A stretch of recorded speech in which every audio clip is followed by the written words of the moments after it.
Raha tompoko lafinaritra tompoko vavy akafarina indray no andorana anao no mety toetry ny andro ho an'ny 3 andro manaraka alarobia lakamisy sy ny zoma. Ao anatin'izay 3 andro manaraka zay dia tsara manamarika fa dia mbola mijano ao anatin'izay atao hoe mafapala zay tsika nitolakandro amin'ny ankapobeny noho ity rindrin-drahona zay tahantsika ato atsimon'ny nosy ity. Ny mangatsika no somary mibaterana ho an'ny voamaraina kosa any manodidina ny amin'ny 3 maraina ka hatramin'ny 9 maraina any aty amin'ny afovoantany indrindra moa fa nivakana karatrany vokatry ny andian-javona izay zavatra izay amin'ny atsipriany avy hatrany makasika ny toetry ny andro ary ho an'ny rapitso maraina zao dia saika ny tapany nosy manontolo sy amin'ny afovoantany iny dia ahitana ny andian-javona ny voamaraina aorian'izay kosa dia masandro mibalika aloha ny tena ibantoerana. Tolakandro kosa indray makasika an'izay toetry ny andro rapitso zay dia bantoerana ny masoandro araky ny tahantsika amin'izao sary zao misy orana kely miserana ihany aty amin'ny morotsiraky ny Ambatosy Anananjofa ary Antala atia ho an'izay tolakandro izay. Makasika ny tombatombana ho an'ny maripana kosa indray dia manodidina ny 420 ka hatramin'ny 420 degré celsius mafana indrindra aty amin'ny faritra afovoantany raha toka 2 ka hatramin'ny 20 ny aty amin'ny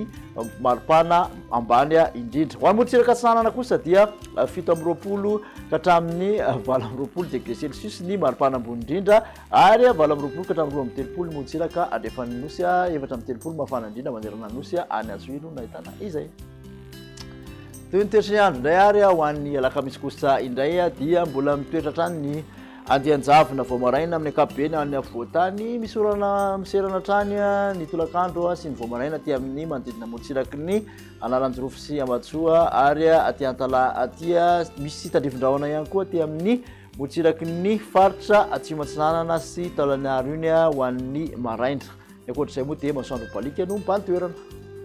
Maripana voavinavina ho an'ny alakamisy manodidina ny 120 ka hatramin'ny 420 mafana indrindra aty amin'ny afovoantany aty amin'ny Fianarantsoa sy manodidina kely morotsiraka Atsinanana 520 ka hatramin'ny 720 ary toka 330 morotsiraka andrefan'ny nosy aty avaratra andrefana no mafana indrindra 430 degré celsius.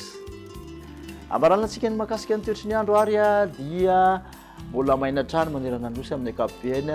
misy tandrifin-drahona miserana aty amin'ny morotsiraky ny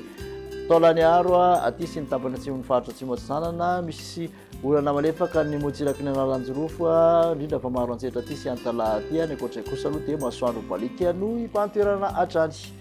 Maripana voavinavina raha ho an'ny zoma dia manodidina ny 420 ka hatramin'ny 920 mafana indrindra ho an'ny afovoantany morotsiraka Atsinanana 720 ka hatramin'ny 420 minitra morotsiraka andrefana mbola antsoy hatrany mafana indrindra manerana nosy 430 degré celsius. Makasika ny tany falitondrivotra kosa indray dia antony amin'ny ankapobeny tany falitondrivotra teto Antananarivo renivohitra zany hoe somary maloto zany andrivotra amin'ny ankapobeny manodidina na ambonin'ny fetrany OMS avokoa ny rehetrarehetra voaray. Raha ny mandrafitra ny toetry ny andro ao anatin'ny 3 andro ho avy no jerena dia vinavinaina hiakatra tsikelikely izay tany falitondrivotra izay ho antsika eto Antananarivo renivohitra ka tokony hitandrina izany ireo olona rehetra marefo amin'ny falitony rivotra. Makasitraka anao indray nanaraka izay hatramin'ny farany dia manasa anao indray ary manaraka indray veloma tompoko.